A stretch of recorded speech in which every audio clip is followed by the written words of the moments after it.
I was the outcast no one wanted at the table until the inheritance turned me into the only relative that mattered. For 26 years, I was the family disappointment. While my cousins graduated from Ivy League schools and married into old money, I dropped out of community college and worked at a gas station. Holiday dinners were exercises in humiliation. My aunt seated me at the kids' table well into my 20s, claiming there wasn't room at the adult table. Uncle introduced me as the one who never figured it out. Mom apologized for my existence with nervous laughter. The comparisons were relentless. My cousin made partner at a prestigious law firm and bought her second vacation home. My brother finished his residency at Johns Hopkins with 3 hospitals competing for his services. Sister married a tech executive and managed charity galas from her mansion. Then there was me, smelling like motor oil, living in a studio where the heat barely worked. When my grandfather fell ill with pancreatic cancer, the family vultures circled with calculated precision. They took turns visiting his bedside, each trying to secure their piece of his fortune. My cousin brought homemade soup and casually left estate planning brochures on his nightstand. My brother hired a geriatric care specialist while mentioning his mounting student loans. Sister suddenly developed interest in Granddad's war stories, recording them while asking detailed questions about his Purple Heart and the medals in his bedroom safe. They coordinated visits through a family group chat I wasn't included in, dividing up days to ensure Granddad always had someone reminding him of their devotion. Each visit followed the same pattern: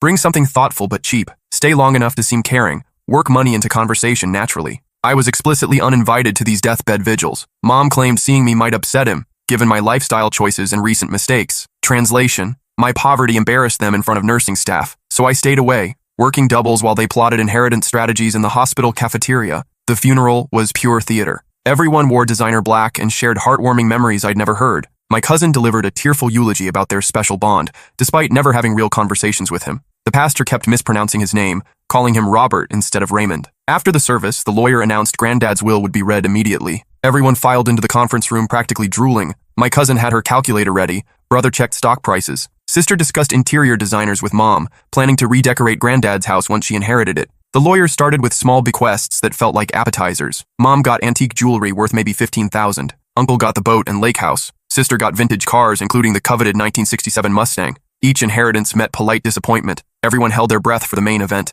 Then he said my name. Complete silence except fluorescent humming. Someone gasped. The lawyer continued about the house worth $2 million, the business, investment accounts. Something about being the only one who never asked for anything. My cousin shot up, face crimson, demanding a mistake. Mom cried tears of rage, not joy. Uncle pounded the table demanding documents. Sister accused me of manipulating a senile old man during his vulnerable final months. That's when the lawyer smiled and dropped the real bombshell. He reached into his briefcase and pulled out a thick, sealed envelope with my name written in Granddad's increasingly shaky handwriting. The envelope was heavy and substantial, clearly containing multiple documents and pages. As I opened it with trembling hands while the entire room watched in tense silence, the lawyer explained that Granddad had specifically requested I read this letter aloud to the entire family immediately after the will reading. He'd made it a legal requirement for claiming any part of the inheritance. Every single word had to be read in front of witnesses and recorded for the court record. The letter was dated just 3 months before his death, written on his personal stationery with the family crest embossed at the top in gold leaf. As I began reading it aloud, my voice shaking with nervousness and emotion, the temperature in the room seemed to drop 20 degrees, and the silence became absolutely deafening. My dear grandson, it began in Granddad's formal but unmistakably warm tone. For 26 years, I've watched this family treat you like a failure and a disappointment of the highest order. They measured your worth exclusively by your bank account balance and social status, finding you lacking in every possible way that mattered to their narrow worldview. They mocked your struggles, dismissed your efforts as insufficient,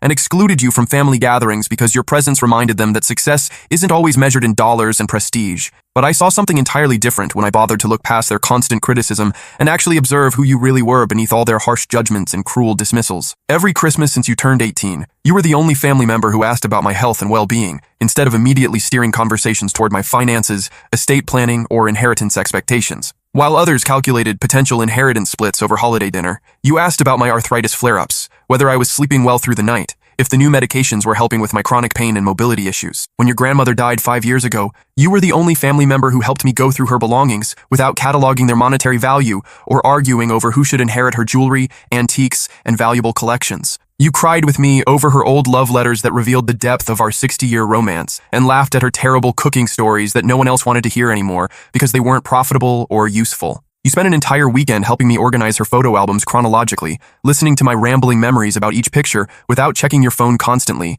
making excuses to leave early, or suggesting we hire someone else to handle such tedious emotional work. You treated me like a human being with thoughts, feelings, and wisdom accumulated over 8 decades, not like a walking bank account with a terminal illness and a countdown timer until inheritance distribution. The letter continued with devastating specificity about each family member's calculated behavior over the years. Your cousin spent our last meaningful conversation 3 weeks ago discussing real estate investment opportunities in emerging markets and asking if I'd considered selling the lake house since I was apparently too old and frail to use it properly anymore for recreational purposes. She brought professionally prepared legal documents about living trusts, estate planning strategies, and asset protection schemes, suggesting I might want to simplify my complex financial affairs before my condition worsened further and potentially affected my decision-making capacity. Your brother pitched me on some complicated cryptocurrency investment scheme during my chemotherapy sessions, explaining with charts and graphs how I could potentially triple my remaining money before I died if I just trusted his medical school expertise with financial markets and emerging technologies. He actually brought printed research, market analysis, and investment prospectuses to the hospital, spreading them across my bed table while poison dripped into my veins through an IV,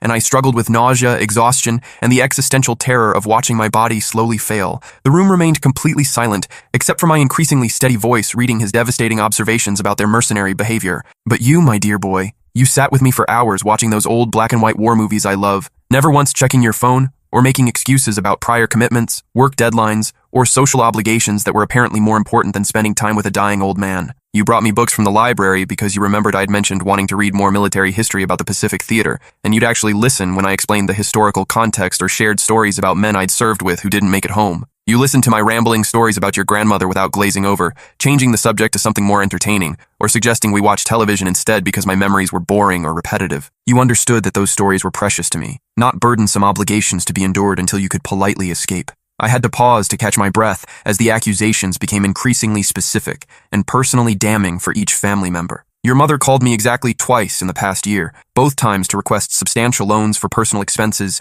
that she presented as urgent necessities. Once for her kitchen renovation project that she claimed was essential for maintaining the house's property value and her social standing in the neighborhood. Once for her luxury vacation to Europe that she insisted was necessary for her mental health and stress management following her divorce proceedings. She presented detailed budgets, payment plans, and justifications for why these expenditures were investments rather than frivolous spending, treating our phone conversations like banking appointments rather than family connections. She never called just to check on my well-being, share news about her daily life, or maintain any kind of emotional relationship that didn't involve financial transactions or requests for monetary assistance. When I suggested we have lunch together or spend time without any financial agenda, she was always too busy with her social commitments, volunteer work, book club meetings, and other obligations that apparently took priority over spending time with her dying father during his final months on Earth. Your uncle visited exactly 4 times in the past 2 years, each visit ending with him asking to borrow substantial amounts of money for his perpetually failing restaurant, or suggesting I invest in his latest business venture that was guaranteed to double my money within 6 months through his revolutionary new approach to the hospitality industry. He brought detailed business plans, financial projections, partnership agreements, and market research, clearly hoping to secure funding from someone he viewed as a wealthy investor, rather than a family member facing a terminal illness and limited time remaining. Even during my cancer treatments, when I was at my sickest and most vulnerable, every family member who walked through my hospital room door had a carefully planned financial agenda that involved accessing my wealth for their personal benefit and advancement. The letter went on for 6 more pages, each paragraph more damning and specific than the last. Granddad had documented specific conversations with precise dates, dollar amounts, and detailed descriptions of how each family member had approached him for money over the years. He'd kept a comprehensive journal of every family interaction during his illness, noting who asked for what, how they justified their increasingly bold requests, and how they responded when he didn't immediately agree to their financial proposals or investment schemes. The pattern was undeniable and thoroughly documented through meticulous record-keeping. Everyone except me had treated him like a resource to be exploited rather than a person to be loved, respected, and cared for during his final years of life. Your sister wanted me to co-sign a loan for her 3rd wedding ceremony, promising she'd pay me back after the divorce settlement from her 2nd marriage came through the courts and provided her with liquid assets. She brought mortgage applications, credit reports, and detailed financial statements to my birthday dinner last year, explaining how my excellent credit score and substantial assets could help her secure better interest rates and lower monthly payments for her dream wedding venue. She never asked about my treatment progress, whether I was experiencing significant pain, or how I was coping emotionally with my diagnosis and the reality of my approaching death. She spent most of our visits taking carefully staged photos for her social media accounts, posing with me to show her followers what a devoted and caring granddaughter she was, while privately calculating how much she could potentially borrow against her expected inheritance and discussing timeline concerns with her financial advisors. The financial requests had become increasingly aggressive and demanding as his condition worsened, and family members realized their window of opportunity was closing rapidly. Your cousin asked for $100,000 to buy into her law firm's partnership track, claiming it was a strategic investment in the family's future legal protection and professional advancement that would benefit everyone through discounted legal services and insider knowledge of estate planning strategies. She presented a detailed business case explaining how her partnership would provide the family with legal expertise, professional connections, and financial advantages that would far exceed the initial investment over time. Your brother wanted $50,000 for medical conference attendance, continuing education courses, and professional development opportunities that he claimed would directly benefit my healthcare decisions and treatment planning during my remaining time. He suggested that his enhanced medical knowledge and professional networking would help me navigate complex treatment options, make better decisions about experimental therapies, and potentially extend my life through access to cutting-edge treatments and clinical trials that weren't available to ordinary patients. Your mother requested $30,000 for home improvements that would supposedly increase the property value for my eventual estate, presenting contractor estimates, renovation plans, and real estate projections that she claimed were essential for maintaining the family's real estate investments and maximizing returns for future generations. Each request came with elaborate justifications, detailed financial projections, and explanations of how the money would ultimately benefit me or preserve family wealth through strategic investments and asset protection. But you never asked for anything, never even hinted at financial need, or suggested that my wealth could solve your obvious problems and improve your difficult circumstances. When your car broke down last winter, leaving you without reliable transportation, you took the bus for 3 months through snow and ice, rather than call me for help with a down payment or loan for repairs that I would have gladly provided without conditions or expectations of repayment. When you lost your apartment deposit due to your landlord's illegal practices and had to find new housing immediately with limited resources, you moved into that terrible studio apartment with broken heating instead of asking family for assistance with moving costs, security deposits, or temporary housing that would have been easily within my means to provide. You worked overtime shifts at that gas station to afford Christmas gifts for everyone else while wearing the same worn-out clothes year after year, never suggesting that my resources could help you buy better clothing, find a better job, or improve your living situation in ways that would dramatically enhance your quality of life. When I offered to help you with college tuition or career training programs that could provide better opportunities, you politely declined, saying you didn't want to be a burden or create expectations you couldn't meet through your own efforts. When I suggested you apply for better jobs or consider starting your own business with proper funding, you thanked me for the encouragement but never asked for startup capital or financial backing that I would have gladly provided to see you succeed. The room was getting increasingly tense as family members realized how thoroughly their behavior had been documented, analyzed, and compared to my genuine care and concern over many years. So, I'm leaving you everything, the letter concluded with devastating finality, because you're the only one who loved me for who I was, rather than what I had in my bank accounts and investment portfolios. The house, the business, the investment accounts, the properties, all of it belongs to you now because you earned it through character rather than calculation. Use it wisely and don't let them guilt you into sharing what you earned through simple human decency, genuine affection, and authentic care for an old man's well-being during his darkest hours. They showed me their true colors repeatedly over many years, treating me like a bank account rather than a human being, and now you can show them yours. You have the character, integrity, and compassion to handle this responsibility properly because you understand that wealth is a tool for good, not just personal enrichment. Don't let their greed and manipulation convince you that you owe them anything beyond basic human courtesy. You earned this through love, not calculation, and that makes all the difference in the world. I folded the letter carefully as absolute chaos erupted around me like a bomb had detonated in the small conference room. Mom lunged across the table, trying to grab the pages from my hands, screaming that Granddad was clearly not of sound mind during his final months and had been systematically manipulated by my calculated fake concern and emotional exploitation designed to secure financial gain. Uncle threatened immediate legal action, claiming undue influence and elder abuse, demanding the will be overturned by any court in the state that understood basic justice and family rights. My cousin started frantically recording everything on her phone, probably already planning a comprehensive social media campaign about inheritance theft and elder abuse that would generate public sympathy, crowdfunding donations, and legal support from advocacy organizations that specialized in fighting inheritance fraud. She was already crafting her victim narrative in real time, positioning herself as the innocent granddaughter whose rightful inheritance had been stolen through sophisticated psychological manipulation and exploitation of a vulnerable elderly man. Sister began sobbing dramatically, wailing about how this catastrophic decision would destroy her children's college funds, her husband's business investments, and their family's entire financial future that had been built around the reasonable expectation of substantial inherited wealth. She accused me of systematically isolating Granddad from his loving family while pretending to be the devoted grandson, playing a long-term con game that had taken years to execute successfully through patience and careful planning. The accusations flew fast and vicious, each family member trying to outdo the others in painting me as a master manipulator worthy of criminal prosecution. I was called a sociopathic con artist, a predator who specialized in elder abuse, someone who had systematically poisoned Granddad's mind against his own family through calculated emotional manipulation and false affection designed solely to secure massive financial gain.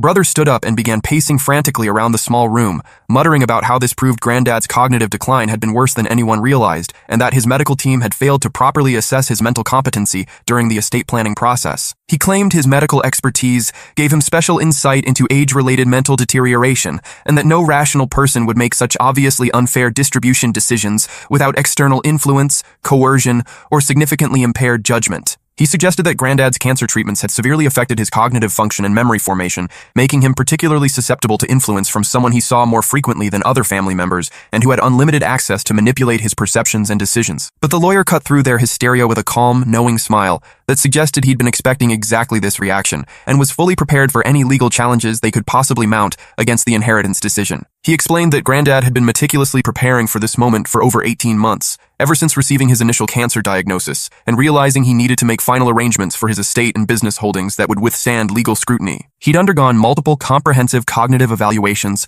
with 3 different specialists to prove his mental competency was completely intact throughout his illness, including detailed psychological testing, memory assessments, decision-making evaluations, and competency examinations that exceeded legal requirements. He'd filmed several detailed video testimonies explaining his decision with crystal clarity and devastating specificity about each family member's behavior, motivations, and documented patterns of financial exploitation. He'd even hired a licensed private investigator with extensive experience in family financial disputes to document each family member's true motivations for their sudden renewed interest in his well-being and their specific requests for financial assistance over the past several years of his declining health. The inheritance was completely ironclad, backed by months of legal preparation, psychological evaluations, documented evidence, professional testimony, and comprehensive legal strategies that would withstand any court challenge they could possibly mount. The lawyer had anticipated every possible legal argument and prepared comprehensive defenses against claims of undue influence, mental incompetency, inheritance fraud, or elder abuse. The numbers the lawyer rattled off were staggering beyond my wildest comprehension or imagination.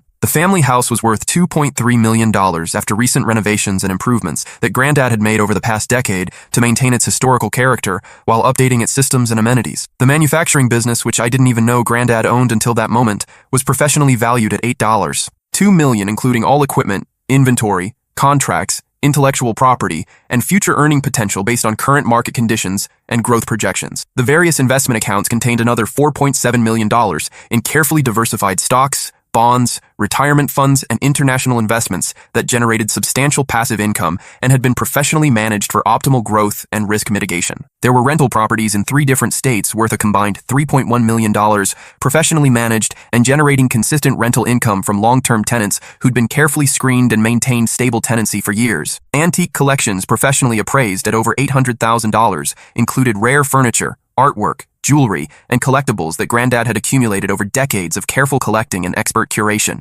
Additional stock portfolios I'd never heard mentioned in any family conversation contained another $1.2 million in blue-chip stocks, emerging market investments, and technology sector holdings that had performed exceptionally well over the past several years. The total inheritance was worth over $20 million, making me suddenly one of the wealthiest people in our entire county, and possibly the surrounding region, with more money than I could reasonably spend in several lifetimes, even with extravagant habits and poor financial management. I was instantly transformed from a gas station employee living paycheck to paycheck into a multimillionaire with generational wealth and the financial freedom to pursue any goals or interests without concern for basic survival or economic security. The transformation in the room was immediate and absolutely nauseating to witness firsthand. My cousin, who just called me a manipulative sociopathic con artist worthy of criminal prosecution and public shaming, suddenly grabbed my arm with both hands and started talking earnestly about family loyalty and how blood relatives should always stick together during difficult times like these, especially when facing outside scrutiny and potential legal challenges. Her voice took on a completely different tone, warm and conciliatory instead of accusatory and hostile, as if the previous 10 minutes of vicious attacks had never happened. Mom stopped crying abruptly and began reminiscing about how proud she'd always been of my kindness, compassion, and special relationship with Granddad, conveniently forgetting decades of disappointment, criticism, and public embarrassment about my failures and life choices that had dominated every family interaction. She started talking about family traditions, holiday memories, and how important it was to maintain unity during times of grief and financial transition, as if she hadn't just accused me of elder abuse and inheritance fraud in front of witnesses and court recording equipment. Uncle mentioned a fantastic business opportunity he'd love to discuss with me privately, something about expanding into new international markets with my newfound resources and his extensive industry connections and decades of business expertise. He suggested we schedule a meeting to explore partnership opportunities that could benefit the entire family, while growing the inherited wealth responsibly for future generations and creating employment opportunities for family members. Sister wondered aloud if I might need professional help managing such a large and complex inheritance, offering her husband's financial expertise and suggesting that family members would obviously provide better guidance than outside advisors who didn't understand our personal values, long-term goals, and family dynamics that had been developed over generations of shared experiences. She started talking about family investment strategies, wealth preservation techniques, and how we could all work together to grow the inheritance responsibly while maintaining the family legacy that Granddad had worked so hard to build over his lifetime of sacrifice and careful planning. The shamelessness was absolutely breathtaking to observe in real time. These were the exact same people who'd spent years making me feel worthless and excluded from family gatherings because I didn't fit their narrow definition of success and achievement, who'd whispered about my failures at every holiday dinner while eating food I'd helped prepare and clean up afterward, who'd seated me with small children because my presence embarrassed them in front of their successful friends and professional colleagues who represented their social aspirations. I stood up slowly, still clutching Granddad's letter in my trembling hands, and looked at each of their desperate, calculating faces in turn. The expressions were identical across all of them. Barely concealed panic, mixed with frantic attempts to recalculate their approach to someone who'd just become incredibly valuable to their financial futures and personal security. I didn't say a single word to any of them. I just walked out of that sterile conference room and drove straight to Granddad's house, my house now, leaving them to argue among themselves about legal challenges, family loyalty, inheritance distribution strategies, and damage control for their public behavior during the reading. The next few weeks passed in a surreal blur of paperwork, meetings, and life-changing decisions that I felt completely unprepared to handle responsibly. I quit my job at the gas station, much to my manager's shock and disappointment since I'd been one of his most reliable employees for over 3 years and had never called in sick or missed a shift without advance notice. He genuinely cared about my well-being and had given me extra shifts whenever I needed money for rent, car repairs, or medical expenses, treating me with more respect and kindness than my own family had shown over the years. Leaving him felt like abandoning someone who'd actually been supportive when my own family had written me off as hopeless and worthless. He wished me well but seemed hurt that I was leaving so suddenly without giving proper notice or training a replacement, though he understood that my circumstances had changed dramatically and I couldn't continue working there given my new responsibilities and financial situation. The inheritance came with far more than just money. There were serious responsibilities I'd never anticipated or prepared for mentally and emotionally. The manufacturing business employed 43 people who depended on their weekly paychecks to support their families, pay mortgages, afford healthcare, and send their children to college. These weren't just numbers on a spreadsheet. They were real people with real lives who could be devastated if I made poor decisions or failed to maintain the business successfully. There were long-term rental properties with tenants who'd lived there for years, some of them elderly people on fixed incomes who relied on Granddad's below-market rents to afford housing in an increasingly expensive area where gentrification was pricing out working families. There were charitable commitments Granddad had made to local organizations, scholarship funds he'd established for underprivileged students, and a complex web of investments that required constant attention and expertise I didn't possess. I was suddenly responsible for other people's livelihoods and well-being in ways that felt overwhelming and terrifying. Every decision I made could affect dozens of families, and I had no experience managing anything more complex than my own minimal expenses and gas station responsibilities. I hired the best financial advisors, lawyers, and accountants money could buy, determined not to squander what Granddad had built through decades of hard work, careful planning, and strategic decision-making. During the intensive process of learning about my new responsibilities, I discovered that Granddad had been testing me in subtle ways I never realized at the time, evaluating my character and judgment through seemingly casual conversations about business ethics and social responsibility. He'd casually mentioned business problems during our visits, carefully watching how I responded to hear whether I'd suggest ethical solutions that protected employees and customers, or quick profit schemes that might maximize short-term gains at the expense of long-term sustainability and worker welfare. When I'd suggested he talk directly to his workers about productivity issues, instead of just firing people to cut labor costs and improve profit margins, he'd taken detailed notes about my reasoning and followed up with questions about implementation strategies and employee relations. When I'd mentioned that his rental properties seemed overpriced for their neighborhoods after driving past them during our visits, he'd quietly investigated and discovered his property manager had been systematically overcharging tenants and skimming the excess profits for years while falsifying maintenance records and neglecting necessary repairs. He'd been grooming me to take over his business empire without me having any idea what was happening, testing my character, integrity, and judgment through seemingly casual conversations about ethics, responsibility, and the proper treatment of employees and tenants who depended on fair dealing and honest management. The family harassment campaign began almost immediately after the funeral, coordinated through their group chat and social media networks with military precision and sophisticated planning. My phone rang constantly with calls from blocked numbers, some threatening legal action and criminal charges, others offering fake reconciliation if I'd agree to share the inheritance, fairly according to what they claimed were Granddad's true intentions and the family's legitimate expectations. Mom left increasingly tearful and manipulative voicemails about how she couldn't afford her mortgage payments anymore, now that her expected inheritance was gone, and how the financial stress was affecting her health, sleep, and ability to function normally in her daily life. She'd counted on that money to pay off her credit card debt and fund her retirement lifestyle, never mind that she'd never contributed anything to Granddad's wealth creation or well-being during his illness. She painted herself as a victim of my greed and manipulation, claiming that my actions had destroyed her financial security and forced her to consider bankruptcy, downsizing, or other drastic measures to survive financially. She implied that I was morally obligated to share the inheritance because family members should support each other during difficult times, ignoring her own documented behavior during Granddad's final months. Uncle sent threatening legal documents through his attorney, claiming Granddad had verbally promised him the business years ago during a handshake agreement that supposedly dozens of witnesses could verify, even though he couldn't produce any documentation, written evidence, or credible testimony to support such claims. His lawyer's letters became increasingly aggressive, threatening criminal charges for elder abuse and inheritance fraud if I didn't voluntarily agree to redistribute the assets according to what they claimed were Granddad's true intentions. The legal threats were clearly designed to intimidate me into settling out of court rather than risk expensive litigation, negative publicity, or criminal investigation. Uncle was counting on my inexperience with legal matters and my natural desire to avoid conflict to pressure me into giving up substantial portions of the inheritance without a fight. My cousin launched a sophisticated and well-funded social media campaign painting herself as the innocent victim of a cruel inheritance theft orchestrated by a master manipulator who'd spent years planning this elaborate scheme. She hired a professional public relations firm to craft her messaging and started a crowdfunding page claiming I'd stolen her children's college funds through years of emotional manipulation of a vulnerable elderly man who'd lost his ability to think clearly due to age and illness. Her post went viral in our local community and beyond, generating thousands of dollars in sympathy donations and widespread outrage about elder abuse among people who'd never met our family, but were moved by her carefully crafted victim narrative and professional photography. The campaign included heartbreaking photos of her children looking sad and worried about their uncertain future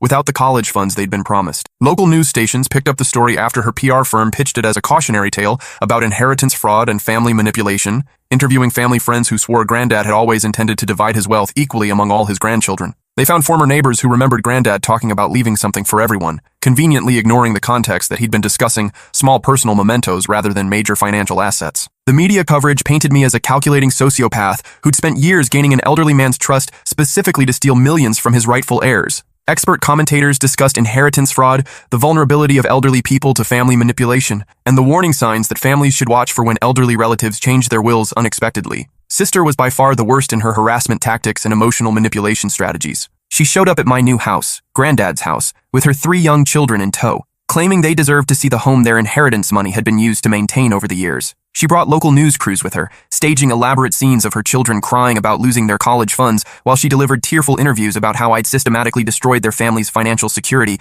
through calculated manipulation. The staged photo opportunities were particularly manipulative and designed to generate maximum emotional impact from viewers who didn't know the full story. Sister had her children pose sadly outside the house gates, looking through the iron bars like they were locked out of their rightful home by a cruel relative who'd stolen their birthright through deception and manipulation. She gave interviews while holding her youngest daughter, talking about how the child would never be able to attend private school, take music lessons, or participate in extracurricular activities because her college fund had been stolen by a family member who'd betrayed their trust and destroyed their future opportunities. The media attention was brutal and relentless, turning me into a local pariah overnight and making it impossible to go anywhere without being recognized and confronted by strangers who'd seen the news coverage. Reporters camped outside my house for weeks, following me to business meetings and shouting questions about elder abuse allegations, inheritance fraud, and my relationship with Granddad during his final months. They interviewed former co-workers at the gas station, looking for any evidence of questionable character, financial desperation, or suspicious behavior that might support the family's narrative about my supposed criminal activities and history of manipulation.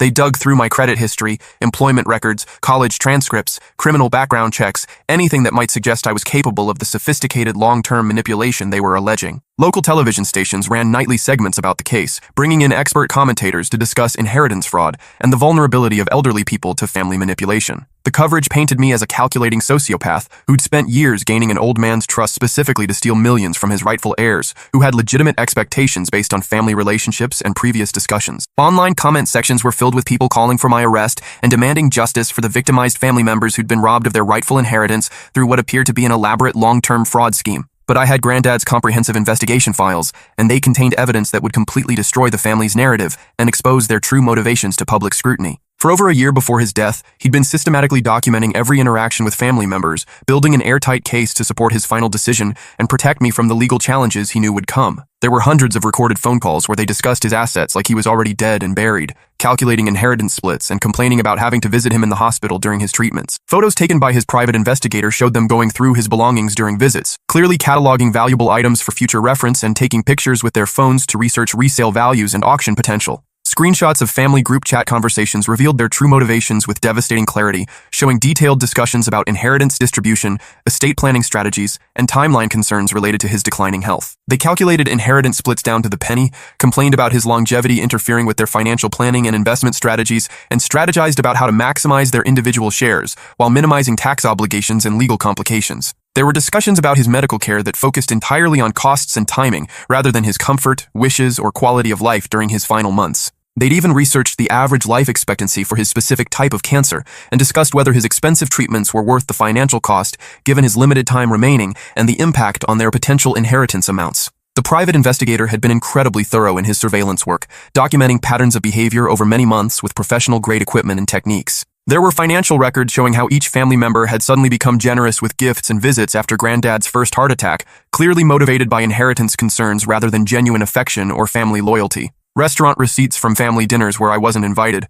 complete with detailed notes about who brought up money during each conversation and how they justified their requests for financial assistance or investment opportunities. Even parking garage security footage showed my cousin meeting secretly with estate planning attorneys weeks before Granddad's death, obviously trying to contest the will before it was even finalized or made public. She'd been researching legal strategies for challenging inheritance decisions while publicly playing the role of devoted granddaughter who only wanted to spend quality time with her beloved grandfather during his final months. The most damaging evidence was a series of recordings where family members discussed strategies for influencing Granddad's medical decisions to speed up the inheritance process and reduce the financial burden of his treatment on their future inheritance. They'd researched which treatments were most expensive and least likely to succeed, suggesting he should consider refusing aggressive interventions that might prolong his suffering while draining family resources. Their concern wasn't for his quality of life, comfort, or personal wishes. It was for the mounting medical expenses that were reducing their expected inheritance amounts and delaying the distribution process they were eagerly anticipating. When Sister's sob story aired on the evening news, generating massive public sympathy and calls for criminal investigation into my supposed crimes,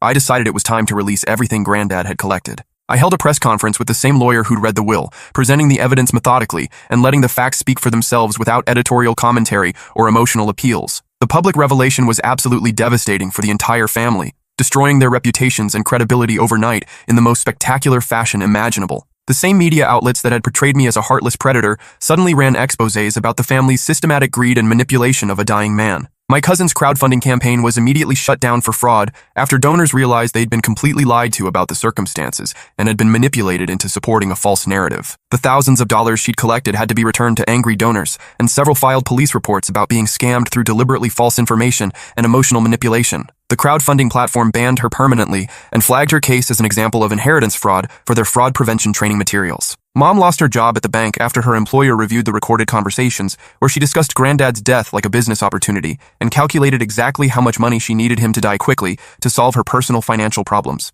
The bank's board of directors decided her behavior reflected poorly on their institution's values and professional ethics standards, terminating her employment immediately and reviewing all her previous client interactions for potential ethical violations. Uncle's legal challenge collapsed spectacularly when the court reviewed Granddad's comprehensive video testimony and supporting documentation that clearly demonstrated his mental competency and detailed understanding of his decision. In crystal-clear recordings made just weeks before his death, my grandfather calmly explained each family member's behavior in devastating detail, showing evidence of their manipulation attempts, their constant requests for money, and their complete lack of genuine care for his well-being beyond his financial value to them. He looked directly into the camera with perfect clarity and said, "Sometimes the black sheep is black because the rest of the flock is rotten to the core. They excluded this boy from their schemes because he had the character they lacked. He never asked for anything because he understood that love isn't transactional. Now they're learning that karma isn't either." The judge didn't just dismiss Uncle's case, he ordered Uncle to pay all court costs and legal fees, calling the challenge frivolous and potentially fraudulent given the overwhelming evidence of the family's true motivations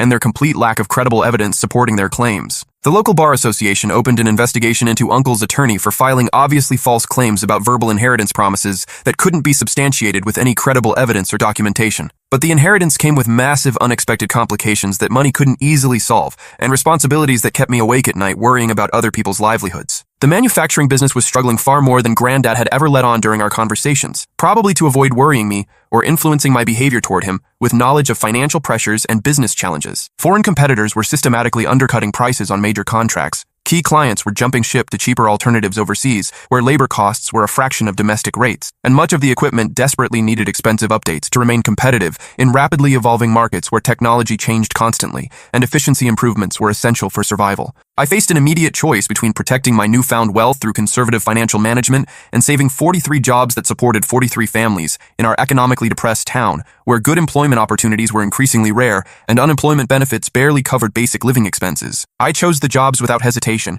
even though it meant risking millions of dollars and potentially losing everything Granddad had built if my business decisions proved wrong or market conditions continued deteriorating. I invested over $2.8 million in brand new equipment and comprehensive worker training programs that would give us competitive advantages over overseas manufacturers who relied on cheap labor rather than advanced technology and skilled workers. I hired expensive consultants to help modernize our operations, identify new market opportunities, and develop innovative products that would set us apart from cheaper competitors who competed solely on price rather than quality or innovation. I spent months learning the business from the ground up, working alongside employees who'd known Granddad for decades and understood the industry far better than I ever could. We redesigned our entire production process, improved quality control systems, and developed innovative new products that commanded premium prices in specialized markets where quality mattered more than cost and customers valued reliability over bargain pricing. The transformation took nearly a year of intensive work and substantial financial investment, but slowly we turned the business around and made it more profitable than it had ever been under Granddad's management, creating a sustainable competitive advantage based on quality,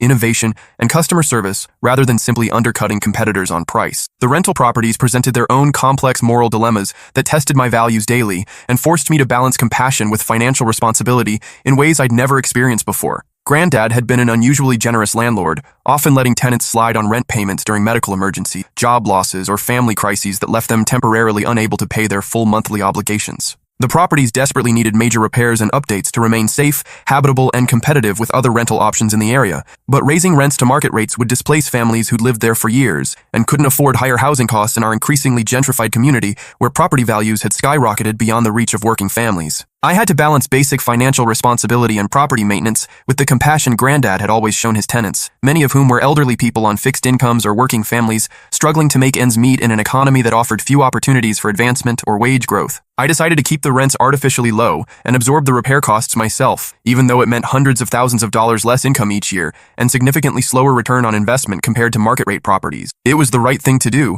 but it meant sacrificing substantial profits to maintain affordable housing in a community where working families were being systematically priced out by developers who only cared about maximum profits and return on investment. A year after the inheritance, the transformation was remarkable and exceeded my most optimistic expectations for both business success and community impact. The manufacturing business was not only profitable again, but thriving beyond anything Granddad had achieved, having landed 3 major long-term contracts and successfully expanded into 2 new product lines that generated premium pricing and higher profit margins than our traditional offerings. We'd increased every employee's salary by at least 15% and restored the comprehensive health insurance benefits that had been cut during previous financial struggles when Granddad was trying to keep the company afloat during economic downturns and increased foreign competition. Several employees had been able to buy homes, send their children to college, and achieve financial security they'd never thought possible working in manufacturing. The rental properties were completely renovated and occupied by happy tenants paying fair rents in a housing market where similar properties cost twice as much and offered fewer amenities and services. I'd established an emergency fund to help tenants during temporary financial hardships,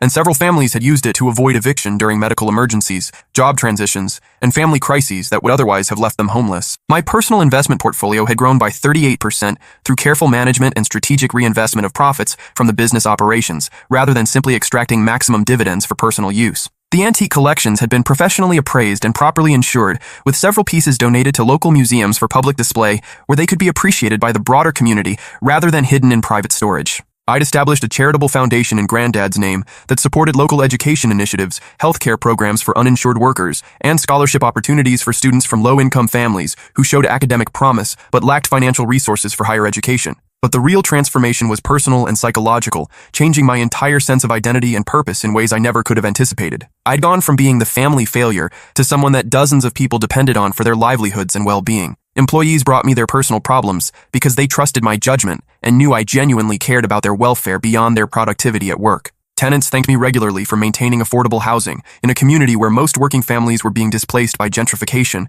and profit-driven development that prioritized wealthy buyers over long-term residents. Local charities that Granddad had quietly supported for years continued receiving substantial donations, allowing them to expand their programs and serve more people in need. The scholarship fund had already helped 12 students attend college who otherwise couldn't have afforded higher education, and several had returned to work in the community after graduation, creating a positive cycle of investment and return that benefited everyone. The family eventually stopped their harassment campaign when it became clear that public opinion had turned completely against them, and their legal challenges had no merit whatsoever. They moved on to other grievances and schemes, largely pretending I no longer existed except when they needed something that only my resources could provide. Mom remarried a wealthy widower she met at a grief counseling group and made sure everyone knew she didn't need my money anymore, though she continued to make indirect requests for financial assistance through other family members and mutual friends who didn't understand the full history of our relationship. Uncle started a podcast about elder abuse and inheritance disputes, carefully avoiding any specific mention of his own documented behavior while positioning himself as an expert on family financial conflicts and the warning signs of inheritance fraud. His restaurant eventually failed completely, and he declared bankruptcy after several failed business ventures that followed the same pattern of poor planning and unrealistic expectations. My cousin became a life coach specializing in overcoming family trauma and financial disappointment, monetizing her victim narrative by selling courses on resilience and recovery to people who didn't know the real story behind her circumstances. She'd completely rewritten the story of her inheritance loss, portraying it as a blessing that taught her the true meaning of success and happiness beyond material wealth. Her social media presence was carefully curated to show her thriving despite the setback, though I heard through mutual acquaintances that she'd had to sell her house and move to a smaller apartment while struggling to maintain her previous lifestyle on her actual income rather than expected inheritance. Sister was the only family member who eventually reached out with what seemed like genuine remorse rather than calculated manipulation designed to gain access to my resources. 2 years after the inheritance, she sent a long handwritten letter admitting that losing her expected windfall had forced her to confront her sense of entitlement and materialism that had poisoned her relationships and distorted her values for years. She explained that the financial crisis had forced her to get a real job for the first time in over a decade and start therapy to address her dependency on other people's money for her sense of security and self-worth. She was slowly rebuilding her life without expecting handouts from anyone, learning to find satisfaction in her own achievements rather than inherited wealth or her husband's financial success. Her letter was specific about the changes she'd made, selling the mansion and moving to a modest house they could actually afford, enrolling her children in public school where they could develop normal social relationships, taking a position at a nonprofit organization that helped families in financial crisis understand their options and resources. She asked for nothing except the chance to apologize for her behavior during Granddad's final months and the inheritance dispute that followed, acknowledging that her actions had been motivated by greed and entitlement rather than genuine grief or family loyalty. I read her letter carefully multiple times, looking for hidden agendas or subtle requests for financial assistance, but it seemed genuinely focused on accountability and personal growth rather than reconciliation that might lead to future benefits or access to my resources. Still, I didn't respond to her letter. Some damage can't be undone with words, no matter how sincere they might seem, and I wasn't ready to risk reopening old wounds or creating new opportunities for manipulation and disappointment.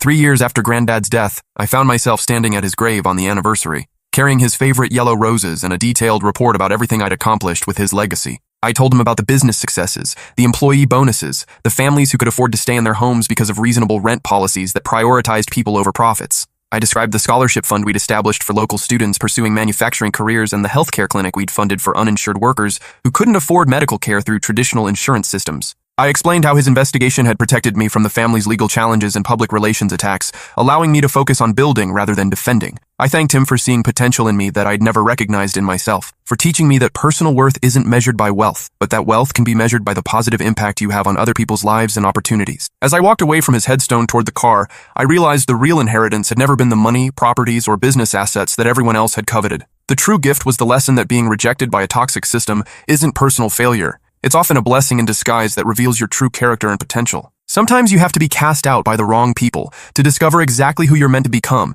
and what you're truly capable of achieving when you're free from their limitations and expectations. The gas station where I used to work still displays a framed newspaper clipping about my business success on the wall behind the counter. The headline reads, "Local man inherits fortune, saves jobs, transforms community." But the real story isn't about money or revenge or family drama or even justice being served to people who deserved consequences for their behavior. It's about a grandfather who loved his grandson enough to give him both the financial means and the moral responsibility to become a better person than the family that had rejected him for 26 years. It's about understanding that love isn't about what you can get from someone, but what you're willing to give without expecting anything in return. And sometimes, that kind of unconditional love and faith in someone's potential is worth more than all the money in the world, because it teaches you how to use wealth as a tool for good, rather than just personal enrichment or social status. The inheritance changed my bank account, but Granddad's love changed my life in ways that no amount of money ever could.